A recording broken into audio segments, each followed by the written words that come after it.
Air Marshal Sir Arthur, Mary, Coningham, KCB, KBE, DSO, MC, DFC, AFC was a senior officer in the Royal Air Force. During the First World War, he was at Gallipoli with the New Zealand Expeditionary Force, was discharged in New Zealand as medically unfit for active service, and journeyed to Britain at his own expense to join the Royal Flying Corps, where he became a flying ace.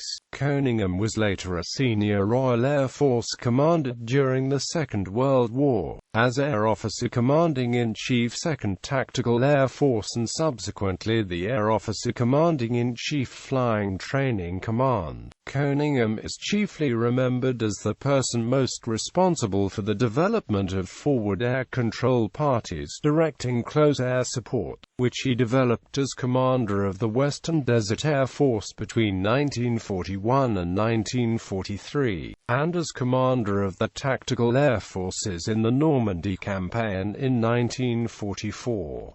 However, he is frequently lauded as the architect of modern air power doctrine regarding tactical air operations, based on three principles: necessity of air superiority as first priority, centralized command of air operations co-equal with ground leadership, and innovative tactics in support of ground operations. On the 30th of January 1948, he disappeared along with all the other passengers and crew of the airliner GAHN P-Star Tiger when it vanished without a trace somewhere off the eastern coast of the United States in the Bermuda Triangle. Early life. Coningham was born in Brisbane, Queensland, on the 19th of January 1895. His early life was one that made him learn to be adaptable. His father, also Arthur Coningham, was noted for playing Test cricket, but was by disposition a con man who was exposed in court for fabricating legal evidence in a trial designed to shake down a Catholic priest,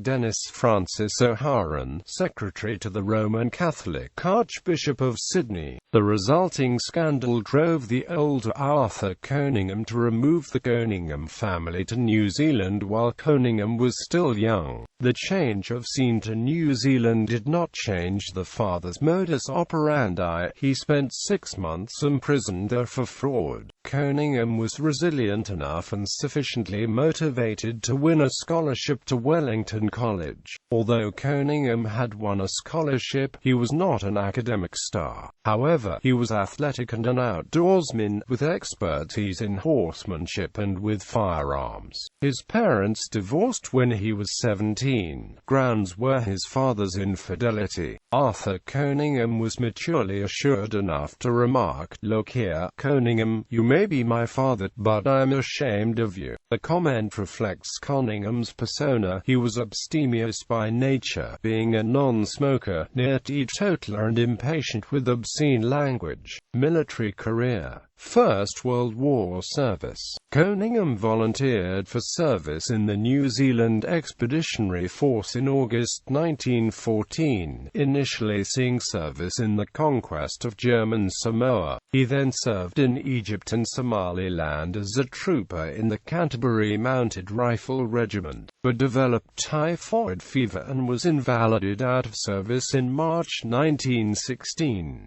In April, however, he betook himself to Britain and volunteered for the Royal Flying Corps, posted to 32 Squadron on the 19th of December 1916 after completing his flying instruction. Coningham flew numerous patrols between the 5th of January and the 30th of July 1917, when he was wounded during an aerial combat and invalided back to Britain. During the Battle of Arras, 32 Squadron undertook systematic strafing of German infantry in lines of communication, particularly suited for the Echo DH-2 machines they operated. He returned to France promoted to the rank of Major and in command of 92 Squadron on the 1st of July 1918 at the age of 23.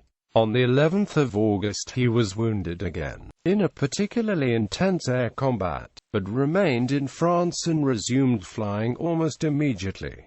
Through to the end of the war, Coningham's Royal Aircraft Factory SE-5s conducted bombing and strafing attacks against German aerodromes, troops, gun positions and transport. In 11 months at the front he engaged in 176 patrols over enemy lines, was credited with the personal destruction of 9 enemy aircraft and shared in the destruction of 3 others with Evander Sharpid, Frank Billinge and Arthur Randall. He was also credited with 7 victories for having driven down an enemy machine out of control. Coningham emerged from the war with 2 awards, a Distinguished Service Order and a Military Cross, both earned during his time with 32 Squadron. During that time he had also acquired the nickname Mary, a corruption of Maori, as a play on his earlier life in New Zealand. Interwar years. After the end of the First World War, Coningham remained in the Royal Air Force, initially remaining as officer commanding 92 Squadron. During the early 1920s he served as a technical and flying instructor before being posted to 55 Squadron flying Echo DH-9s out of Mosul in Iraq. In the summer of 1923, Coningham was promoted to squadron leader and appointed as the officer commanding of 55 Squadron. From early 1924 to early 1926, Coningham carried out staff officer duties, first at the headquarters of Egyptian Group and then at the headquarters of RAF Middle East. While posted at Egypt Group, Coningham was assigned to lead a detachment of 3 DH-9s of 47 Squadron on a flight of 3,000 miles cross-country to introduce the first aircraft to Nigeria while undertaking a training exercise on an extended scale, using ordinary service equipment. Leaving Helwan near Cairo on the morning of the 27th of October 1925, the 3 aircraft reached Kano, Nigeria without serious incident on the 1st of November. The return trip, retracing their outward route, began early on the 12th of November and marked the first trip across Africa by air from west to east. They completed the estimated journey of 6,500 miles in 80 hours of actual flying time, flying on 16 of the 24 days of the mission, all without major difficulties. Coningham received an award of the Air Force Cross for the achievement. After further service at the Royal Air Force College, Cranwell and the Central Flying School, Coningham was promoted to Wing Commander in 1931. The next year he was sent to the Sudan as the senior RAF officer, and while there, married Nancy Brooks Frank, widow of Sahad Frank, in July 1932. On his return to Great Britain in 1935 he took up staff duties in Coastal Area Coastal Command before being promoted to Group Captain on the 1st of January 1937 and serving as the senior air staff officer at the headquarters of No. 17 Group. From 1937 to 1939, Coningham was the officer commanding RAF Calshot, a flying boat base. Second World War service. Coningham began the war as an Air Commodore commanding Bomber Command's 4 Group, which he led for 2 years, including the first year of the bombing offensive against Germany. His group was small, seldom numbering more than 60 aircraft total in the first part of the war, and unlike the rest of Bomber Command, conducted its operations at night. Consequently, nearly all of the missions of its Whitley bombers before 1920 March 1940 were for the delivery of propaganda leaflets over German territory, against comparatively ineffective defenses. During the remainder of 1940, 4 Group attacked targets in Italy until these were allotted to 3 Group in December, and targets in the Ruhr, all of small scale and causing little damage. Coningham in September received promotion to Air Vice Marshal. In November, area bombing began, again on a small scale, and continued throughout the winter. 4 Group was just beginning to expand and convert its equipment to Handley Page Halifax bombers when Coningham was transferred. In July 1941 he was called to Egypt by Air Marshal Arthur Tedder, head of RAF Middle East Command, to take over 204 Group from Air Vice Marshal Raymond Collishaw. 2 months later, to match its growing size and its status with the newly formed 8th Army, the group was transformed into the Western Desert Air Force. Coningham inherited a poorly functioning situation, where the Royal Air Force was almost totally failing to support ground troops. He promptly delegated out technical duties to those he trusted and did not micromanage them. However, he held his subordinates strictly responsible for achieving the results he wanted. Any mistakes by his underlings that resulted in fatalities to friendly troops were grounds for dismissal by Coningham. Faced with equipment shortages, a hostile desert environment, and superior enemy planes, Coningham's management system, through judicious deployment of his squadrons, gradually achieved air superiority in the North African campaign. In particular, Coningham developed the use of fighter bombers, able to fight as fighter planes in the air or in bombing and strafing attacks of enemy ground targets. Coningham developed an efficient ground support system to keep planes flying, and a command and control system to allow ground observers to radio in air attacks.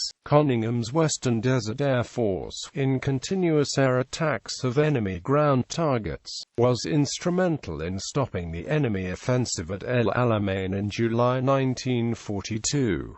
Coningham formed a close relationship with the new commander of the British 8th Army, General Bernard Montgomery. Montgomery and Coningham recognized the importance of joint operations. The air power doctrine devised by Coningham is the basis of modern joint operations doctrine. The dominance of the Allied Air Force was a critical factor in the British victory at the Second Battle of El Alamein in November 1942. Coningham's doctrine of tactical air power would reach its fruition in early 1943, when RAF and USAAF fighter bombers and bombers attacked enemy land forces. Coningham's doctrine was fundamental. He stated that the greatest attribute of air power was its ability to speedily concentrate its force. It followed that its command must also be concentrated. Tactical air power had to be closely coordinated with the ground forces, but the Army could not command it. He stated as much in a pamphlet that was widely distributed to every ranking officer in North Africa, so that they would know what to expect. The pamphlet included Coningham's priorities for success in use of tactical air power.